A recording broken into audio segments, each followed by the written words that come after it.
അമൂല്യമായ വസ്തുക്കൾ കൊണ്ട് ക്ഷണികമായ സുഖമേ പ്രാപ്തമാകൂ കുബേര. എന്നാൽ പരമാനന്ദത്തിന്റെ അനുഭൂതി മനസ്സിന്റെ ശാന്തിയിൽ നിന്ന് മാത്രമേ പ്രാപ്തമാകൂ.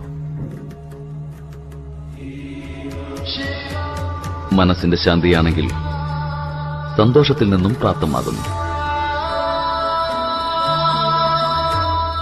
ഈ അമൂല്യമായ വസ്തുക്കൾ നാം സ്വീകരിച്ചു കഴിഞ്ഞാൽ ക്ഷണികമായ സന്തോഷം തീർച്ചയായും ഉണ്ടാകുന്നതാണ്. സ്ഥിരതയില്ലാത്ത മനസ്സിന്റെ ഈ ചഞ്ചലതയാണ് സന്തോഷമില്ലായ്മയ്ക്ക് ആധാരമാവുക. ഈ വസ്തുക്കളെക്കാൾ ഉത്തമം നമ്മുടെ പുലിത്തോൽ തന്നെയാണ്. അപ്പോ ഇവയ്ക്കും അങ്ങയുടെ പുലിത്തോലിനും തമ്മിലുള്ള വ്യത്യാസം എന്താണെന്ന് പറയാമോ?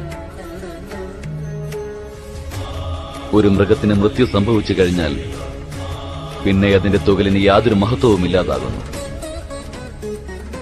അപ്പോൾ മാത്രമേ നാം അത് ശരീരത്തിൽ ധരിക്കുവാൻ വേണ്ടി ഉപയുക്തമാക്കുന്നത്.